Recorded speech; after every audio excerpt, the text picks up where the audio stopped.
वाढदिवसाच्यामुळे याला गेले फोन केला तुमचं निवेदन काय ते आमच्याकडे द्या वास्तवायक प्रतिनिधी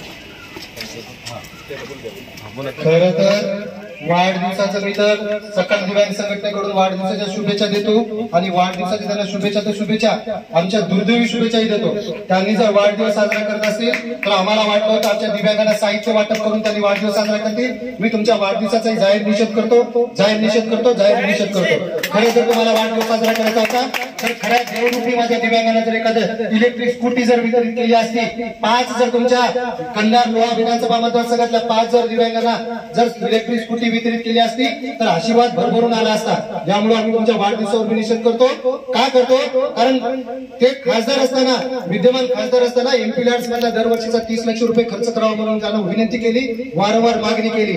5 वर्षामधला त्यांनी खासदार निधीमध्ये सुद्धा दिव्यांगाचा निधी खर्च नाही केला। सध्या आता विद्यमान आमदार आहे, विद्यमान आमदार असताना जर त्यांनी जर दिव्यांगाचा आमदार स्थानिक क्षेत्र विकास निधीमधला जर दिव्यांगाचा निधी खर्च करत नसतील तर काय कामाचे आम्हाला आमदार बोलतो आता बोलतो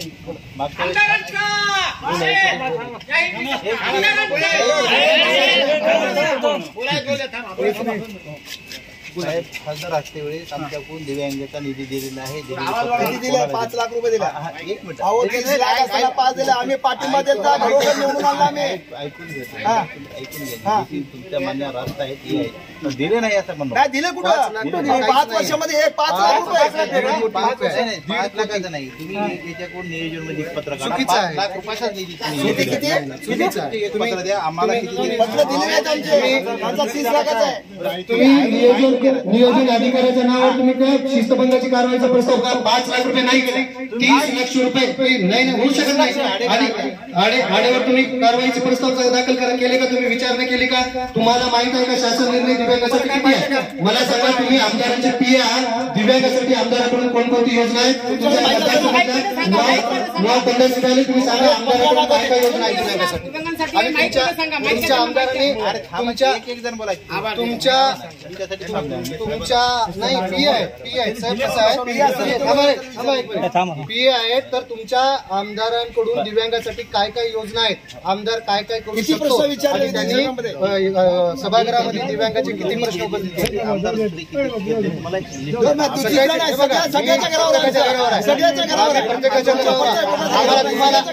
माजी मुख्यमंत्र्यांच्या घरावर चालू आहे तुम्ही खर्च करायला पाहिजे होता टोटल सगळ्याला पहिला अशोक चव्हाणच्या घरावर काढला आम्ही तुम्ही तुम्हाला असं नाही आम्ही बी तुमच्या पैसा आहे आम्ही पण मग कसं बोलणार तुम्ही मग किती आमदार दिले म्हणतात त्याने नाही दिलं मग तुम्ही देणार नाही का? दिले आम्ही दिल्या तुम्ही कुठे दिल्या आम्ही दिल्या 5 लाख सगळ्या दिव्यांग भेट मारून 50 लाख रुपये देतो 50 लाख रुपये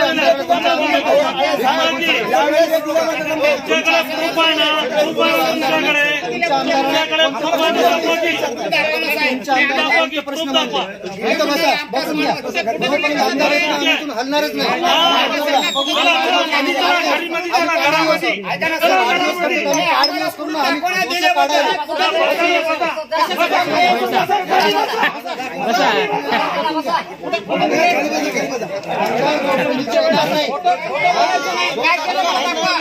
आमदार जोपर्यंत इथे येणार नाही आम्ही इथून कोणी हलणार नाही आम्हाला आमदारांना विचारायचं आहे त्यांनी पावसाळी अधिवेशनामध्ये आम्हाला दिव्यांगाचे काय प्रश्न उपस्थित केले, काय प्रश्न मांडले? कारण उपमुख्यमंत्री तथा वित्तमंत्री अजितदादा पवार साहेब आले होते तेव्हा हेच आमदार महोदय त्यांच्या बाजूला होते, त्यांना माहित होतं आम्ही मुख्यमंत्र्याला उपमुख्यमंत्र्याला घेराव घालू शकतो तर साहेब तुम्हाला आम्ही मतदारसंघात नाही कुठेच पुढे येणार नाही, तुम्हालाच नाही ज्या दिव्यांगाच्या योजना अंमलबजावणी करणारे शासकीय अधिकारी असेल आमदार खासदार असतील हेच आमदार नाही तर नांदेड जिल्ह्यातले जेवढे विधान परिषदेचे असतील, विधानसभेचे असतील, लोकसभेचे असतील, राज्यसभेचे असतील आम्ही कोणालाही पुढे जाणार नाही। आमच्या दिव्यांगाचे जर प्रश्न जर तुम्ही जर मांडत नसाल, आमच्या दिव्यांगाच्या योजनांची अंमलबजावणी करत नसाल तर आम्हाला तुमची काही गरज नाही। आम्ही क्रिया मांडणार आहोत जोपर्यंत आमदार महोदय इथे येणार नाही। आमच्यासाठी त्यांनी काय काय प्रश्न उपस्थित केले, आमच्यासाठी त्यांनी काय करू शकते आम्हाला त्याशिवाय आम्ही तुम्ही हलणार नाही। खोटं बोलायचं नसतं फक्त ऐकून घ्या पहिले काय बोलायचं